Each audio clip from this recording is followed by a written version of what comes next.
Hola, hola gente curiosa, bienvenidos al programa número 36 de La Curiosidad Liberó al Gato. Hoy estamos otra vez con todo el equipo, por suerte. Hola Walter, ¿cómo estás? Hola, buen día, Leandro, ¿cómo estás? ¿Cómo están ustedes? Muy bien, y también estamos con Gustavo. Hola Gustavo. Buenas, buenas, ¿cómo va todo? ¿Qué tal? Bueno, muy bien. Hoy vamos a hablar de un tema que quizás uno de los más polémicos que vamos a tratar en este podcast. Nosotros tenemos, no, por lo menos yo no tengo una opinión formada sobre el asunto. Lo que sí tenemos en este programa es la cabeza abierta. Por eso se llama La Curiosidad Liberó al Gato. Por lo tanto, hoy vamos con la cabeza abierta a hablar de un tema polémico, que es el tema de la tauromaquia. Así que para eso estamos con un experto en el asunto, que es Santiago Navajas, ¿no? Vi que hay como otra Hola, letra ahí. ¿Cómo estás? muy bien, encantado de estar con vosotros en Argentina, ¿no? Estupendo. Exactamente, nosotros tres estamos en Argentina y tú estás en España. En Granada, sí, sí. ¿En qué lugar de España, perdón?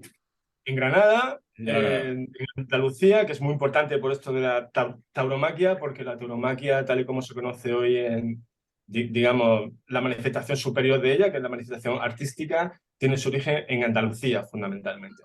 Ok, y nos podés a nosotros que realmente no conocemos y bueno, hay mucha gente que habla de esto, quizás si no, pero no conoce del asunto, ¿cómo, en pocas palabras, porque sé que es algo de muchos años, cuándo y cómo nace la tauromaquia?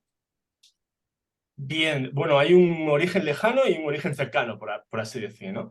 El origen lejano tiene que ver con la cultura mediterránea, fundamentalmente, en la que el toro siempre ha sido uno de los animales sagrados, totémicos, junto al león y al águila, seguramente, ¿no?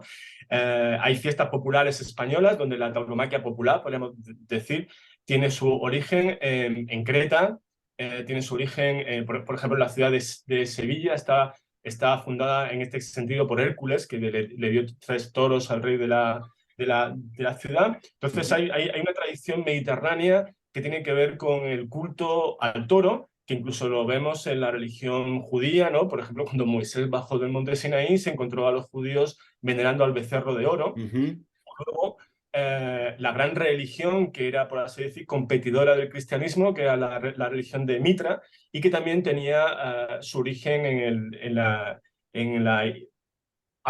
adoración al toro. Entonces, siempre ha existido en el Mediterráneo esta cultura de luchar con los toros, de tener celebraciones con los toros, de hacer una especie de desafíos que eran tanto deportivos como religiosos como artísticos.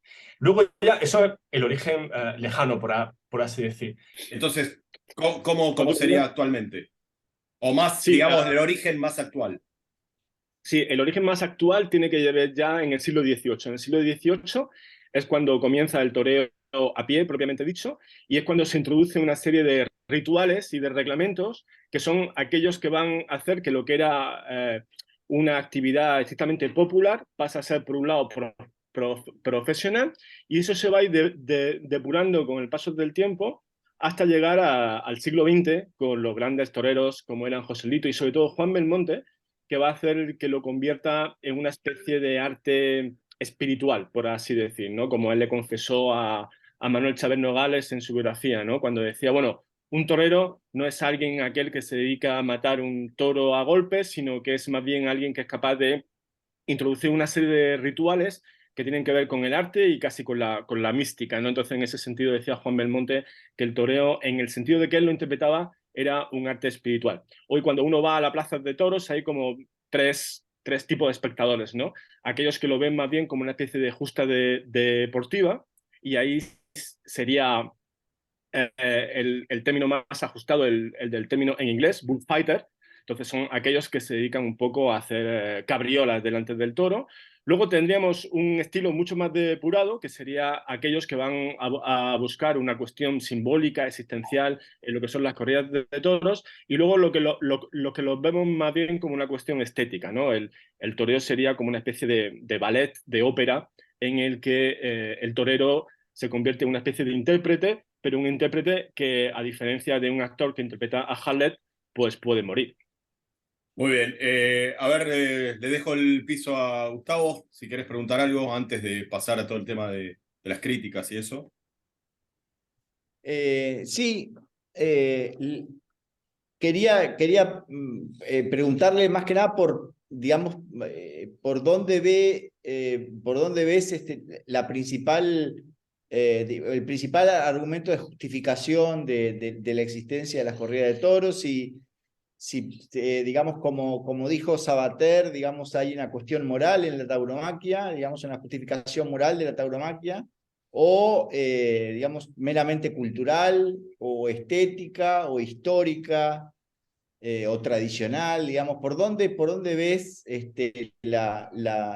digamos, la principal justificación de la existencia de las corridas de toros?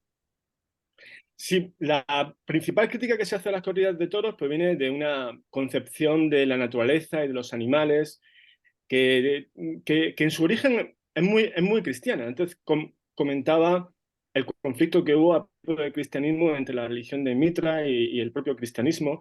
Los primeros intentos de prohibir las corridas de toros precisamente venían de los papas. Fue Pío V, creo recordar, en el siglo XVI, el que hizo la primera intento de prohibición de las corridas de toros, incluso excomulgando a aquellos cristianos que fuesen a ver las corridas de toros, porque se veía como una fuente de paganismo que tenía poco que ver con la compasión que los cristianos tenían hacia los animales, ¿no? En su concepción de que todos eran hijos de Dios. Había casos incluso como el de Góngora, que se arriesgaban a la excomunión y preferían ir a las corridas de toros, o un papa posterior que también intentó prohibir las corridas de toros con la cuestión de la excomunión, y fue en este caso el claustro de la Universidad de Salamanca, con Fray Luis de León, el que protestó, ¿no? Y al final, efectivamente, fueron los papas los que tuvieron que conceder, que era una costumbre española, que estaba muy arraigada en esa tradición que provenían incluso anteriores al cristianismo y no tuvieron más remedio que hacerla. Posteriormente, fueron los reyes de la Ilustración, los reyes franceses que llegaron a España, los que también intentaron prohibirla, porque no cabía una fiesta como esta dentro de lo que era la concepción racionalista clásica, ¿no? Dentro de una concepción racionalista que lo veía como una especie, como una fiesta muy violenta y en ese sentido muy cruel, ¿no? Entonces también quisieron prohibirla, aunque efectivamente el pueblo español siempre en general se ha resistido contra ese tipo de intromisiones por parte de la jerarquía. Una cosa que tengo que decir es que el toreo como el flamenco son dos tipos de manifestaciones culturales muy populares. Entonces, en ese sentido, siempre ha tenido una crítica por parte de la élite intelectual que nunca los ha contemplado como algo que fuese legítimo contemplarlo como arte, ¿no? Otros sí, claro, García Lorca o Picasso han sido siempre grandes defensores de las corridas de toros, pero porque Lorca y Picasso precisamente siempre eran un tipo de artistas que ellos mismos se alimentaban mucho de esa cultura popular. Los toros en ese sentido, para hacer su defensa, hay que verlo desde una postura, en ese sentido, no anticristiana, pero sí poco cristiana. Es decir, tiene que ver con la concepción pagana, como tú comentabas, que tiene que ver con una ética, tiene que ver con una estética y también con cuestiones de política social. ¿Cuál es la ética que está involucrada en las corridas de toros? Pues mira, cuando yo voy a unas corridas de toros, en España siempre hay un grupo de animalistas que en las puertas nos dicen que somos asesinos, criminales. En fin, a mí me gusta, mientras entramos en la corrida, ir a charlar con ellos. Y había una chica que tenía una fotografía que decía algo así como, ¿te gustaría si fueses un toro que te llevasen a las corridas? Entonces me fui a hablar con ella, ¿no? Porque mi argumento, me parece que es una muy buena pregunta. Y mi argumento es que si yo fuese un toro de Lidia, preferiría, por supuesto, ir a pelear a una corrida de toros que me llevasen al matadero. Es decir, lo que hay que tener en cuenta es cómo vive un toro. Es decir, a la hora del derecho de los animales, que no tienen, los animales no tienen derechos, pero nosotros sí tenemos obligaciones hacia ellos y tenemos la obligación de que vivan de la mejor forma posible. Entonces, no hay animal en el mundo que viva mejor que un toro de lidia en las dehesas y en los ranchos, donde se les da una cantidad de espacio vital para que puedan estar viviendo que no tiene comparación con ningún otro animal, aparte de los animales salvajes, ¿no? Entonces, ¿cuál es la ética de las corridas de toros? Tratar, en este caso, a los animales de acuerdo a su propia naturaleza de la mejor forma posible. Y en esa mejor forma posible hay una tradición dentro también de las corridas de toros que es evitar que esa violencia, que efectivamente es una fiesta violenta, sea la menor posible para lo que se persigue con ella, que es crear una emoción estética fundamental. Por ejemplo, se introdujeron los petos para los caballos a principios del siglo XX. Y el reglamento es un reglamento que está muy limitado acerca de lo que un torero puede hacer con el toro, de forma tal que ese daño que se le hace sea el menor posible. Entonces, una de las preguntas que yo le haría a los animalistas precisamente se las devolvería. ¿Tú dónde prefieres morir? ¿En una plaza donde te dan la oportunidad de matar a aquel que quiere acabar contigo, o en un matadero donde estás sometido a una serie de restricciones industriales que sí o sí te van a llevar a una muerte indigna? Con el punto final, que eso es muy importante, que se suele olvidar, que un toro no está destinado a morir en la plaza, porque en unos casos se le somete a un indulto y ese toro, una vez que no se le ha matado, va a la dehesa donde ha vivido y ya toda su vida se desarrolla desde el punto de vista de semental para el próximo toreo. Con lo cual yo creo que sí, que hay una ética que rodea las corridas de toros, pero que precisamente es una ética animalista, en el sentido de pensar en el toro, en este caso en el animal, desde el punto de vista del toro y no desde las necesidades psicológicas o necesidades de empatía exclusivamente animal que tiene que ver con los seres humanos. Y en ese sentido ha hecho mucho daño una concepción anglosajona que tiene su máxima expresión en las películas de Walt Disney, que convierte a los animales en peluches. Un toro es imposible que lo conviertas en peluche, porque no es un animal susceptible de ser vendible a los niños para una mentalidad infantil como suelen tener los anglosajones. Entonces, en este sentido, los españoles, en este caso la fiesta hispana, que también tiene lugar en otros países como Francia o Perú, precisamente es también una forma de resistencia política y social frente a esa anglosajonización del mundo y esa antropomorfización infantiloide que lleva a ver a los animales como mascotas. Efectivamente, un toro no va a ser una mascota tuya. Un toro es algo que va más allá de la concepción simplista que pueden tener los ecologistas acerca de los animales. No sé si me extiendo mucho, Sí. cortadme, porque No, no, está soy bien. Está profesor buenísimo, está buenísimo. Lo yo soy importante es que hables profesor vos, no nosotros. Así que y me dejáis hablar aquí, cortadme, ¿eh? habla tranquilo. No, no, no. Lo importante es. Después nosotros tardaremos en acordarnos las preguntas por algo que quizás quisiéramos que nos aclararas.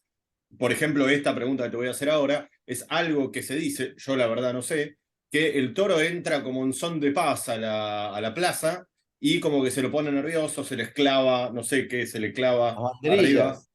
¿Cómo se llama? Perdón. Banderillas. Las banderillas y se lo molesta un poco para que el toro se enfurezca. ¿Esto es así, Ah, pero eso es no sé. Sí, Santiago? sí.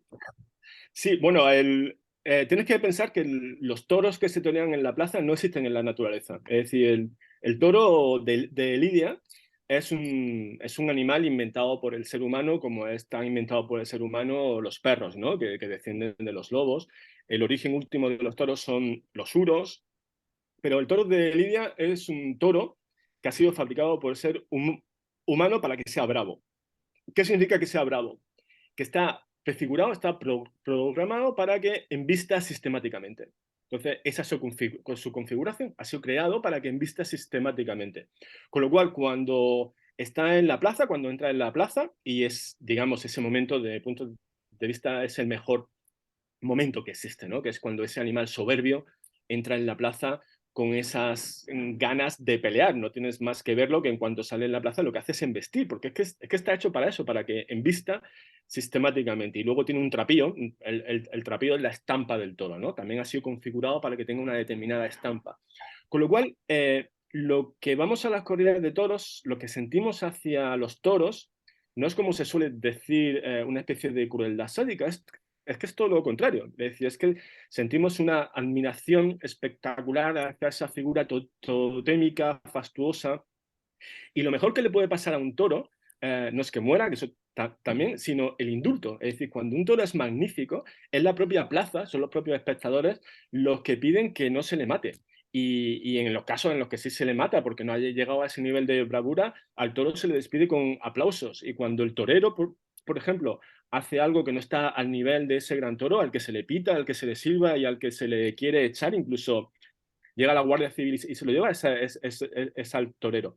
Es decir, que el centro de la plaza, el centro de las corridas de toro, siempre son los toros. Es decir, que aquí en España se dice que cuando hay toros va a haber una buena corrida, lo que es el núcleo. Entonces, son muy importantes las figuras del toreo, pero fundamentalmente lo importante son las ganaderías. Entonces, hay gente como yo que fundamentalmente no va a ver tanto a ver a los toreros como que va a una determinada ganaderías que tienen una estructura particular que hace que sean especialmente combativas, especialmente bravas y que tengan ese trapío que se les exige para que esa competición que al final se produce entre la inteligencia que simboliza el hombre y la fuerza que simboliza el animal sea lo más equilibrada posible. Siempre hay una desigualdad a favor del hombre porque el hombre es inteligente y la bestia no lo es. Y en eso se cifra también el simbolismo de la corrida de toros, ¿no? El triunfo de la inteligencia sobre la fuerza. Pero ese conflicto, ese combate, aunque no es desigual, sí es honesto, en el sentido de que si tú ves el cuerpo de cualquier torero, está cruzado por cornadas que le han atravesado el cuerpo por todas partes, y Claro. si no hay más toreros muertos es porque la sanidad ha evolucionado una barbaridad. Si no, te digo que muchos de los que están hoy todavía toreando estarían muertos. Los grandes toreros de la historia, como Joselito, por ejemplo, murieron en la Plaza de Toros. Joselito y Manolete, que son, digamos, las figuras emblemáticas, murieron en la Plaza de Toros. Y Valle Inclán, por ejemplo, le dijo en una ocasión a Juan Belmonte, que era el oponente por antonomasia de Joselito, le dijo: Juanito, lo único que te falta ya es morir en la plaza, ¿no? Y Juan Belmonte le respondió que se haría lo que se pudiese, maestro. Finalmente no murió en la plaza. Y eso es algo que yo creo que siempre le sentó un poco mal, en el sentido de que, y bueno, la gran muerte en la Plaza de Toros fue la de Ignacio Sánchez Mejías, que dio lugar a esa gran elegía de la poesía española, que es elegía por la muerte de Sancho Mejía de García Lorca, que es la gran elegía en la poesía española desde Jorge Manrique, ¿no? ¿Qué Walter. pasa con el Bueno, toro Deusto. si hiere, digamos, hasta inutilizar al torero o si mata al torero, digamos? En la En misma esa plaza corrida. lo tiene que torear el siguiente. Es decir, todo el reglamento, todas las circunstancias están previstas, incluso puede darse el caso que no suele pasar, ¿no? Tú imagínate que un torero se niega a matar a un toro. Hay casos, ¿por qué? Porque hay toreros que son muy artistas. Por ejemplo, el caso paradigmático de toreo artista era Curro Romero, ¿no? Que era un torero que era, digamos, todo lo contrario del bullfighter, ¿no? Era alguien que efectivamente concebía el toreo como una forma artística suprema, pero había toros con los que no sentía ninguna empatía, no sentía ninguna gana de torearlos, y entonces se negaba a torearlos. Y en ese momento llega la Guardia Civil y lo detiene, porque al toro hay que matarlo, claro, porque al toro hay que matarlo porque el tiempo está muy medido, es decir, no puedes estar ahí haciéndole al toro muchísimo tiempo, poner las banderillas, picarlo, etcétera, ¿no? Con lo cual hay un tiempo muy medido para lo que se le puede hacer al toro. Y si se pasa de ese tiempo, el torero ya está, por así decir, perdiendo calidad a su faena y va a perder premios. Walter. Sí, bueno, a ver, un par de cosas, Santiago. Cuando vos comentabas respecto a la desigualdad que existe respecto a la racionalidad del ser humano frente al toro, yo ahí, por ejemplo, me animo a poner en duda eso. Digo, acá en Argentina tendríamos unos cuantos dirigentes sindicales que, puestos frente al toro, habría que mirar muy de cerca a ver quién es la bestia. Eh, yo apostaría por la racionalidad del toro, sin duda. Y lo que pienso, lo que se me ocurre realmente es cómo se lleva el ensayo, la práctica del torero. Hay un refrán muy famoso acá en Latinoamérica que dice lo siguiente: no es lo mismo llamar al diablo que verlo venir. Bueno, parafraseando esto, no es lo mismo llamar al toro que verlo venir. Digo, una cosa es ensayar con un tipo que tiene un carro con ruedas simulando ser un toro, no sé si es el caso, yo he visto en algún lugar que ensayaban, que practicaban así, pero otra cosa es cuando tenés una bestia de, no sé, 600 kilos, que, que, Un que líder viene a sindical. embestirte directa. Digo, ¿cómo? Claro, con la chomba de la Wokra. Realmente digo, me pongo en el lugar de la persona que practica eso no sé, no tenés forma de dimensionar los riesgos. Tal vez la haya, no digo que no, pero yo no me la imagino. Sí, claro, eso tiene mucho que ver, eso que estás diciendo, con la tradición que ya te comentaba antes de milenios con respecto a tratar con los toros. Es que los toros salen, por ejemplo, te voy a contar una anécdota que me pasó. Una vez iba a la Universidad de Córdoba a escuchar a un amigo que iba a dar una conferencia sobre la posibilidad de que en España se prohibiesen las corridas de toros desde el punto de vista legal. Era un profesor de Derecho Constitucional, porque aquí en Cataluña, por ejemplo, y en Baleares se había prohibido las corridas de toros y eso lo habían llevado al Constitucional. Iba a dar una charla en la universidad sobre la constitucionalidad de la prohibición de las corridas de toros. Bueno, entre el público se levantaron unos espontáneos eh, a criticar que esa misma charla se pudiese dar en la universidad. Y bueno, empezaron a decirnos, pues como siempre, ¿no? Asesinos, criminales, etcétera, interrumpiendo la propia charla. Yo estaba allí tranquilo, esperando que se capease el temporal, pero en un momento dado subieron a la tarima unos cuantos con una gran pancarta que decía menos capotes, más Don Quijotes. En ese momento ya me cabré. Porque claro, porque me tocaron el Quijote. Y yo, por ejemplo, sospecho que para ser español, lo que se dice español, no te tienen que gustar las corridas de toros, por supuesto. Pero tienes que saber de corridas de toros, porque es que eso está desde la poesía hasta la pintura. ¿Cómo vas a entender a Goya o a Picasso? ¿Cómo vas a entender el Guernica de Picasso si no entiendes de corridas de toros? Como no puedes saber español si no sabes de flamenco. Como no puedes saber español si no te has leído el Quijote. Pues en el Quijote hay un momento ya al final en el que Don Quijote se enfrenta a una manada de toros bravos, porque es que los toros bravos han estado siempre en la cultura, en la tradición, en la forma de ser de los españoles. Se habla mucho de las corridas de toros, pero no se hablan de la infinidad. En España hay como 18.000 capeas, hay 18.000 novilladas, hay berredas por toda España. En muchísimos pueblos, sobre todo en el Levante, hay una figura que se llaman los recortadores. No sé si tenéis en Argentina. Los recortadores son chavales que se ponen delante del toro, como pasaba hace 4.000 años en Creta, y animan a que el toro les embista. Y cuando el toro les embiste, en el último segundo hacen un Ah, quiebro y lo burlan, ¿no? Como si fuesen Messi gambeteando en sí. Rosario, O ¿no? lo Bueno, saltan, pues ¿no? También. claro, los saltan, le hacen que cada año mueren gente así, es decir, cada Ah. año hay como 10 o 15 chavales que mueren recortando toros y se convierten en héroes populares. Entonces, una cosa que a mí me sorprende es que siguen saliendo toreros jóvenes, porque claro, es que ya te digo, es que un torero es alguien que puede morir en la plaza, que seguro que le van a dar cornadas más tarde o más temprano. Entonces, lo que yo me planteo, ¿cómo puede ser que sigan saliendo jóvenes que quieran torear en una civilización como la actual, donde cada vez hay más posibilidades de ser una persona y de ser profesional? Porque antes es verdad que los toreros provenían de ambientes muy populares, muy pobres. Decía un torero, cuando le preguntaban por qué eres torero, y decía, porque más cornás da el hambre. Pues ya los Claro. chavales de hoy en día no pasan hambre, pero siguen siendo toros, ¿no? Y es que esta es una pasión muy popular española, como os comentaba antes. A Góngora prefería que los comulgasen los papas a no ir a las corridas de toros. Fray Luis de León salió él a defender las corridas de toros frente a los papas.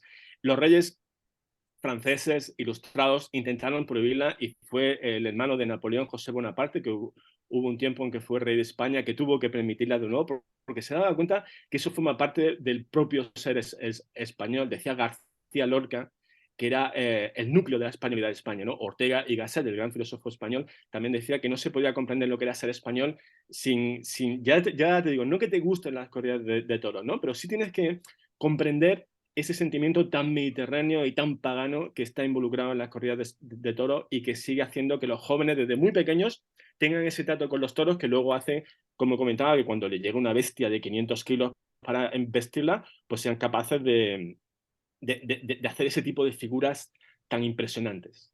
¿Está prohibido en algunos lugares de España las corridas de toros? ¿La tauromaquia está prohibida en algunos lugares? Sí, lo intentaron prohibir los nacionalistas catalanes, creo que fue en el año 2010, en Baleares y en Cataluña.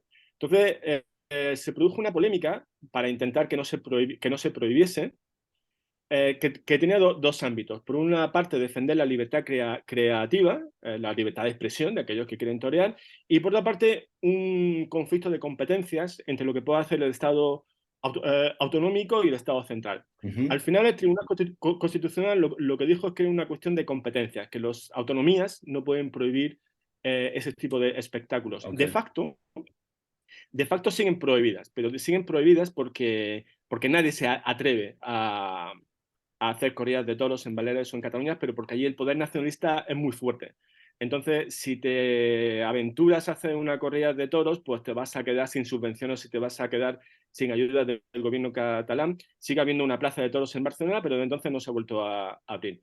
Pero fíjate un poco la hipocresía, ¿no? Que prohibieron las corridas de toros los nacionalistas catalanes precisamente porque se vinculaba la tauromaquia con la españolidad. Y como los nacionalistas catalanes lo que odian es lo español, pues prohibieron las corridas de toros. Pero no prohibieron ninguna de las fiestas populares que están muy enraizadas en la cultura catalana de siempre, que tienen que ver con los toros, ¿no? Por ejemplo, el Carrer al Bous, que son unas fiestas populares en las que les ponen a los toros en los cuernos unas bolas incendiadas, pues eso no lo prohibieron. Y no han prohibido nada que tenga que ver con la utilización de toros en las fiestas populares, porque inmediatamente el pueblo se le vendría arriba. Son catalanas, claro.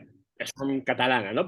Pero fíjate en ese aspecto, ese aire de familia de lo español que involucra no solo a lo andaluz, sino en este caso también a lo catalán. En Francia pasa al contrario. En Francia, que son las provincias del sur, las que tienen la tauromaquia muy, muy enraizada, se utiliza precisamente la tauromaquia en la parte de Cataluña, que es francesa, como una especie de reacción frente al centralismo de París. De vez en cuando también se lleva alguna iniciativa al Parlamento francés para prohibir las corridas de toros en Francia, pero en ese sentido son las provincias del sur las que se revelan. Las plazas de toros de Francia, por ejemplo, son fantásticas. Algunas de ellas lo tienen en anfiteatros romanos. Y, por ejemplo, en la plaza de toros de Bilbao me comentaron que mientras que no hay apenas escolares españoles que vayan de excursión a la plaza de toros a conocer el museo, pero que les vienen muchos de institutos, incluso de París, que quieren conocer esa cultura taurina propia de la plaza de París. Y en París, por ejemplo, tienen una afición más bien cultural hacia la plaza de toros, que hacen que, por ejemplo, en el centro de Pompidou, de vez en cuando tienen alguna manifestación cultural ligada fundamentalmente a Miquel Barceló, que es el artista español ahora mismo más conocido en el mundo entero y que tiene mucha pintura acerca de la corrida de toros, y Albert Serra, que es un cineasta vanguardista catalán y que también está muy vinculado a lo que es la tauromaquia, con lo cual en el centro Pompidou de vez en cuando hacen ese tipo de manifestaciones filotauromáquicas que, por ejemplo, en la Reina Sofía de Madrid sería más complicado que se hicieran. Te hago una pregunta que seguramente si no la hago, alguno que en los comentarios va a decir, bueno, pero no le hicieron esta pregunta, que es la más importante, que es la crítica que más se escucha respecto de la tauromaquia, que es, porque vos antes, en una pregunta anterior que te hicimos, dijiste, bueno, yo prefiero ser un toro que tiene por lo menos la posibilidad de defenderse y no una vaca que va al matadero que sabe, ¿no? Bueno, no la vaca, pero se sabe que su destino es solamente que la maten totalmente indefensa, para que después todos comamos carne, o por lo menos los que comemos carne. Entonces, pero todos que te dicen, bueno, pero por lo menos ahí hay un fin, que es alimentarse. Y en los toros, bueno, la cuestión es humillar al toro, divertirse, no sé, lo que sea que diga el crítico de turno. ¿Cuál es tu respuesta a eso? Bueno, antes te he comentado que hay que plantearse, desde el punto de vista de los animales, no solo cómo mueren, sino también cómo viven. Entonces, los toros necesariamente necesitan un tipo de ganadería extensiva. Es decir, cada toro tiene que vivir en una dehesa, en un rancho, por ejemplo, en México o en las dehesas de Francia, tiene que tener por lo menos 1 o 2 hectáreas para él. Es decir, y luego viven durante 4 o 5 años en completa libertad en un entorno que además es un modelo de ecologismo. O sea, una de las reivindicaciones precisamente que se hace desde el ecologismo es contra la ganadería intensiva, contra animales que están estabulados de una manera especialmente horrible, ¿no? Entonces, en este aspecto hay que plantearse que los toros no solo es que tengan la mejor muerte, sino que también tienen, y eso es indiscutible, la mejor vida de todos los animales que los seres humanos tenemos en relación con ellos. Entonces, desde ese punto de vista, yo si fuese un animal destinado a convivir con los humanos, y me da igual que me digas mascotas, circos o animales que tienen que ser criados para la gastronomía, yo sin duda querría ser un toro en ese sentido, ¿no? Porque, y eso es un matiz, a los toros lo último que se le hace en la playa, en la plaza, es humillarlos. Es decir, con ellos se les trata, pero como te decía antes, el sentimiento que hay de un espectador de las corridas de toros hacia los toros, para empezar, es de admiración total. Y el tema del indulto hace precisamente que tengan una salida que no tienen ningún otro tipo de animal en el mundo. Y yo animo a la gente a que ponga en YouTube indultos a corridas de toros y verá lo que es una faena apoteósica. Es decir, la faena apoteósica es aquella en la que al final no se mata el toro porque ha sido un animal excepcional, ¿no? Entonces ahí verán un poco lo que puede ser la corrida de toros sin ese correlato sangriento, que es verdad que también lo tiene. Tú has dicho también una cosa que no es cierta, ¿no? Y es que a los toros luego también están destinados a la gastronomía, es decir, los toros luego también se comen. Mira. En Portugal, por ejemplo, que no matan los toros en la plaza, pero los matan luego en el matadero. Y eso tiene que ver mucho con lo que sucede en nuestra sociedad actualmente, que es un poco tratar de evitar la muerte, la violencia, lo sangrante, pero no porque se quite, sino porque se oculta.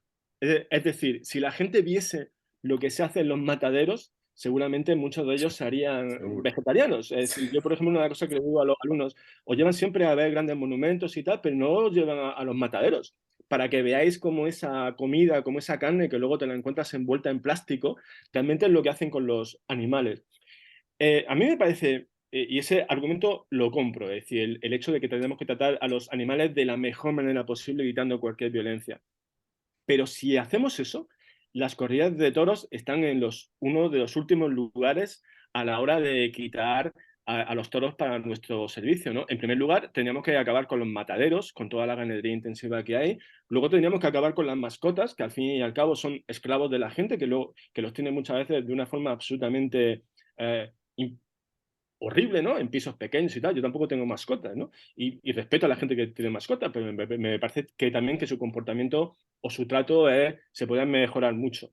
Por ejemplo, con gastronomía como el foie gras. A mí me parece, por ejemplo, en ciudades como Chicago han prohibido que se coma el foie gras por la forma en la que se tiene de alimentar a las ocas. Con lo cual, lo que yo planteo es a la gente que quiere eliminar los toros, perfecto, pero para empezar tenemos que acabar con la gastronomía. No me puedes criticar las corridas de toros con un bocadillo de chorizo en la mano. Por lo menos vamos a ser coherentes. Y lo que te decía antes, si tú me dices, igual que prefieres ser un toro que una vaca para morir en la corrida en lugar de en el matadero, ¿qué es lo que preferirías? ¿Obligarte a ser un vegetariano y no comer animales? ¿O no ir a la plaza de toros? Yo prefiero ir a la plaza de toros y hacerme vegetariano. Estoy dispuesto a evitar ese sacrificio, porque claro, con los mataderos se matan al cabo del año cuántos millones de animales en el mundo, comparado con lo que pueda pasar en una plaza de toros, cuyo principal problema es que lo estamos viendo. Pero bueno, es que tenemos que ser conscientes que lo que pasa en un matadero es Sí, sí, muchísimo sí. peor en ese sentido. Sí, Hay igual una no me película muy saques la buena cara. del mexicano Arriaga que vi hace poco. Tenía que buscar cómo se llama. La última que ha hecho, que creo que se llama Nuestro Tiempo. Y transcurre la película, que es una película íntima que tiene que ver con el poliamor y todo esto. Si la gente se siente más animada por la cuestión del poliamor, pues la película trata sobre eso. Pero el caso es que el protagonista tiene un rancho de toros. Y entonces ahí Poner se los ve cuernos, ¿no? cómo, Justamente. exacto, cómo conviven con los toros. Hay un momento dramático que yo no lo había visto nunca, que es cuando un toro ataca a una mula y la despanzurra allí, ¿no? Es un tremendo... Y ahí verás un poco lo que te comentaba antes del talante este que te han dicho pacífico de los toros, ¿no? Es decir, te recomiendo que no te pongas delante de un toro bravo si Sí, no tienes sí, un árbol cerca. acariciarlo. Bueno, Gustavo, Walter, un comentario, una pregunta Una final. pequeña cosita. Bueno, nada, tuve un pequeño debate en mi casa. Yo tengo hijos, tengo mellizos, un varón y una nena, y cuando planteé este tema, tanto mi señora como mi hija me miraron con una cara como diciendo, pero este tipo, claro. Y entonces, bueno, nada, como a mí siempre me gusta pinchar, digamos, o meter el dedo en la llaga, yo lo que planteaba era, nosotros tenemos un perro y un gato en casa y obviamente son hembras. Están castradas ambas. tanto la perra como la gata.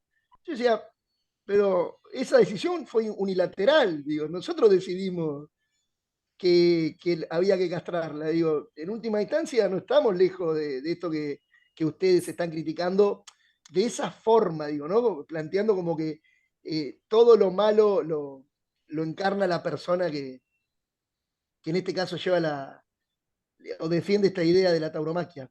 Y respecto a esto último, me acuerdo de una frase de un cantante fallecido hace unos años, argentino, que se llamaba Facundo Cabral, que él decía, ¿ustedes saben por qué el tigre corre a la gacela y uno está viendo el video y uno quiere que la gacela se escape y que salga ilesa? Sin embargo, tarde o temprano el tigre la agarra, la muerde en el cuello, la desangra y después se la come.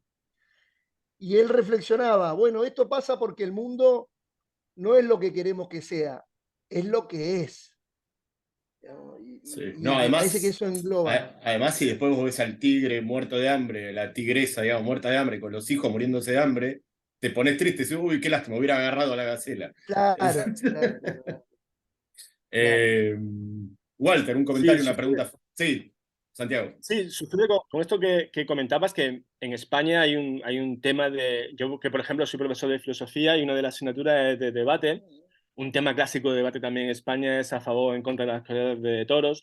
Nuevamente los jóvenes están por naturaleza en contra de las corridas de toros porque lo que han visto son muchas películas de Walt Disney en las que los animales tipo Bambi, ¿no? Es decir, tú ves una película como Bambi y actualmente los cazadores ya son unos criminales y unos asesinos porque te pone de parte de Bambi, ¿no? Entonces, hay esta visión de los animales completamente falsificada de lo que es la animalidad que tiene que ver con las películas de Walt Disney.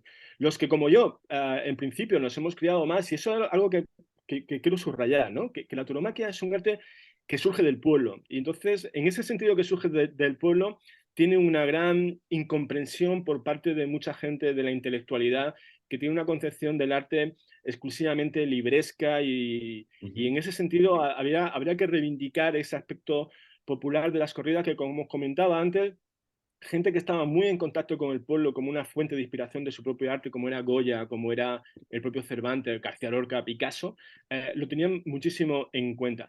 Y yo lo que animo a la gente, como hago con mis alumnos, ¿no? Porque cuando se preparan el debate, ellos no saben qué postura van a defender, a favor o en contra de las corridas de toros, con lo cual se tienen que preparar ambas.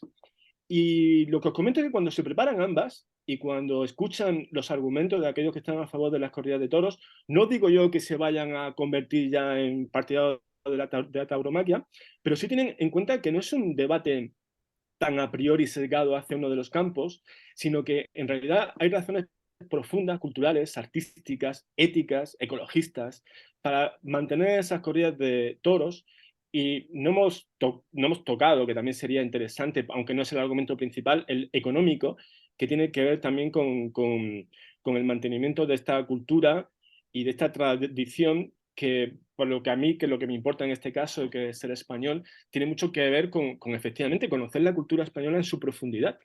Porque ya os digo, no es una cuestión de gusto, porque es verdad que hay gente que es muy sensible ante la sangre que puede haber en una corrida de toros, con lo cual yo entiendo perfectamente que haya gente que no le guste, ¿no?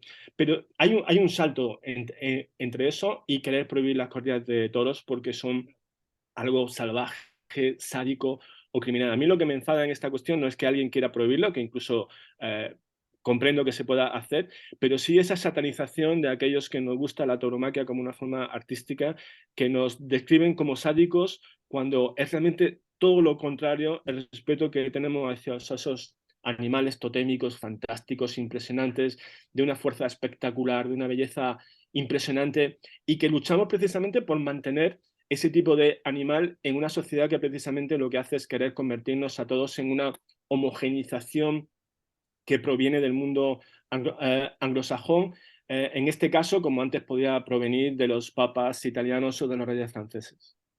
Gustavo, una pregunta, un comentario final y vamos Sí, cerrando. Breve. sí, es un comentario y una pregunta al mismo tiempo. Dale. Y pensaba, digo, si no me falla la memoria, entre todos los escandaletes que llevaron a que abdicara Juan Carlos de Borbón, estuvo el hecho de que se publicaran fotos de sus incursiones de caza deportiva.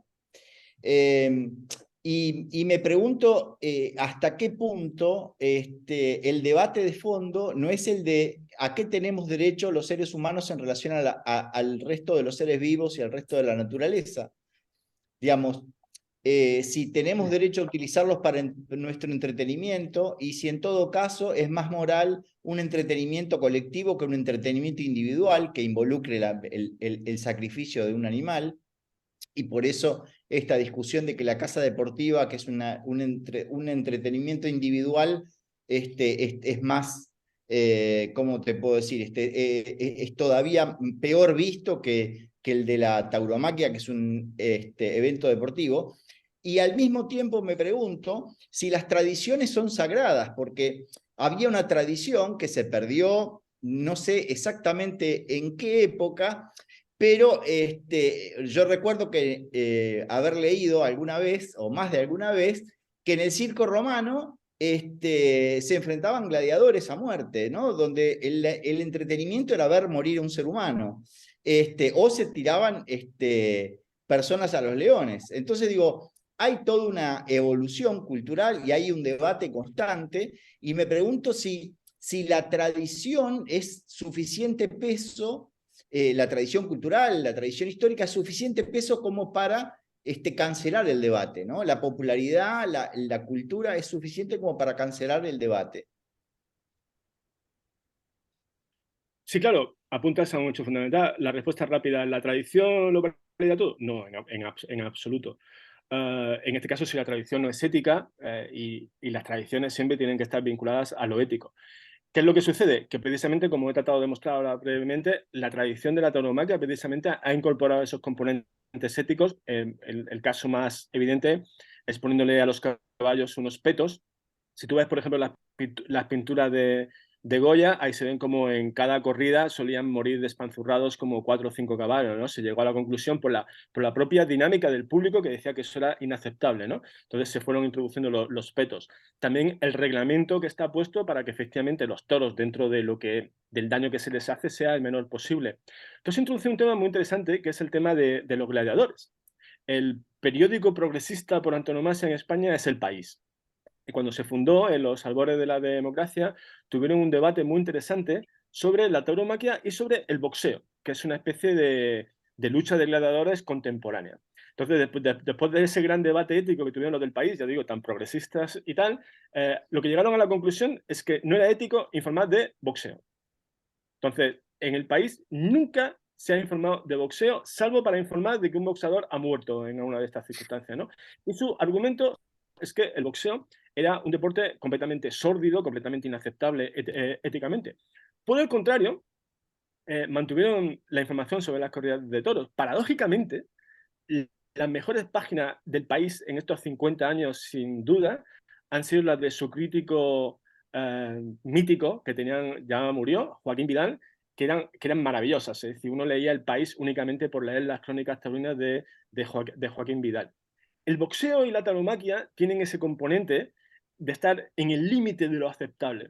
Es decir, pero efectivamente, ¿qué es lo que sucede? Que con el paso del tiempo también se han introducido mejoras en los combates de boxeo para que los boxeadores estén cada vez más protegidos, para que esa violencia que comparten el toreo y el boxeo y la tauromaquia estén contenidos dentro de esos límites éticos que tú comentabas, y que son, o sea, lo fundamental en este caso es proteger la salud de los boxeadores. Pero ¿qué vamos a hacer? Vamos a prohibir el boxeo cuando hay efectivamente boxeadores, gladiadores que quieren estar ahí en el ring.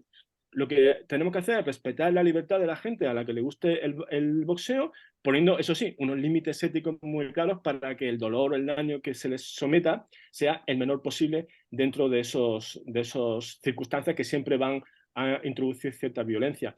En España, por ejemplo, está prohibido, porque claro, eso sería un fraude, que a los toros, como se hacía antes, por ejemplo, en los años 70 fueron famosos, que se le afeitaba los cuernos a los toros. Claro, eso era una forma de hacer que el combate entre el toreo y el toro fuese ilegítimo. Ahora ya no pasa eso. Entonces, claro, ves a toreros que casi que te dan pena a veces porque salen unos toracos, unos morlacos con unos cuernos alucinantes. Es decir, torear a un Miura, eso es más allá del deber para cualquier circunstancia.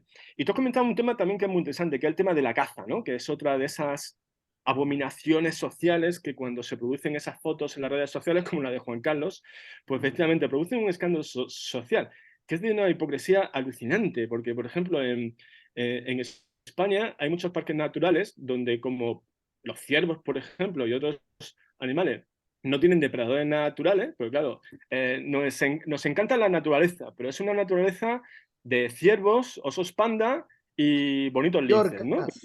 claro, en la naturaleza también hay lobos, osos, que en cuanto pueden se comen al ciervo y te comen a ti como te despiden. Entonces, Sí, es necesario que haya cazadores para que eliminen a esa proporción de ciervos impresionante o que hace que cucarachas, haya... y decime de algún ecologista que no ande matando alguna. Exacto, no habrá... Greenpeace tiene, creo que es un oso panda, no tendrá una cucaracha para defenderlo, ¿no? En fin, yo creo que también está muy rodeado esto de esta hipocresía que sucede. Y bueno, eso tiene que ver mucho también con la educación de los niños. Hace poco me decía un amigo que estaba muy contento porque había llevado a sus niños a un colegio donde tenían una granja con animales y que le enseñaban a estar con los conejos y tal. Y le decía, pero al conejo le enseñan cómo matarlo, cómo hay que desnucarlo y luego cómo hay que quitarle la piel y despejarlo. Me decían, no, no, no, claro, tienen a los animales como si fuesen pues peluches. Pero claro, yo es que a mí de pequeño, yo iba a las matanzas de cerdo en mi pueblo, eso ya está prohibido en España, me enseñaron a matar animales que luego nos comíamos, no era una cuestión de crueldad, era una cuestión de necesidad. Hoy los niños creen que hay una distancia muy grande entre Peppa Pig y la carne de cerdo que se encuentra luego en el supermercado, ¿no? Con lo cual estamos haciendo un daño muy grande porque no le estamos enseñando lo que de verdad es la naturaleza. Entonces, Exactamente. en ese sentido, las corridas de toros también te enseñan a tener ese contacto con la muerte y con la violencia. Antes también sucedía en España que tú, cuando se moría un familiar, ibas a la casa y estabas allí con el familiar en su cama y tenías que darle un beso. Ahora no, ahora tienes que ir al tanatorio, donde está envuelto en una especie de frigorífico, donde lo ves desde la distancia, ¿no? Entonces, toda esta asepsia con respecto a la muerte y con respecto a la violencia hace que tengamos una visión completamente falsificada de lo que es realmente todo ese tipo de rituales. Y los toros, pues lo que hacen es que te ponen en contacto de nuevo con esa realidad física, con esa realidad, no de la crueldad, pero sí de la violencia y de cómo, insisto, ese es el último enseñanza que te hace tener las corridas de toro, cómo esa fuerza bruta la puedes dominar a través de la inteligencia. Hay toreros que yo, por ejemplo, a Enrique Ponce tiene el apodo del catedrático, porque es un tipo tan inteligente que es que parece imposible que un toro lo coja, porque es que desde que sale el toro tú estás viendo a Enrique Ponce cómo está analizando el toro para ver cómo lo tiene que torear de la mejor manera posible. Yo he visto a Enrique Ponce torear toros que en principio dirías es imposible que le saque nada, pues el hombre lo saca, ¿no? Porque tiene ese conocimiento de lo que es el toro espectacular. Bueno, Es Santiago, decir, si sí, vienes decime. alguna vez por España, iremos hace poco vino una amiga argentina y una tradición que tengo yo es, una de las cosas que hago ya cuando tengo un poco de confianza y sé que lo puedo resistir, llevarla a una corrida de toros, ¿no? No, Entonces, cuando vengáis a España... seguro, seguro, es parte de lo que yo querría hacer si fuera a España una vez más, porque ya estuve 2 veces ahí, pero no, todavía no tuve esa posibilidad de ir a una corrida de toros. Ya iremos, ya iremos. Santiago, muchísimas gracias por estar con nosotros, por aclararnos. Bueno, ahí tenemos una voz a favor de las corridas de toros. Cualquier cosa que quiera comentar, a favor, en contra, obviamente, tienen ahí los comentarios. Tienen también el botón para suscribirse a nuestro canal de YouTube. Recuerden que también estamos en Spotify, Anchor, y que también estamos en todas las redes sociales. Le agradecemos mucho a Santiago de nuevo y bueno, será hasta la próxima. Leandro, Walter, Gustavo, un placer. Muchas gracias, Igualmente. Santiago. Muchas Ha sido un gracias. gusto. Un saludo. Sigan muy Chao, bien, chao. nos vemos. Chao, chao.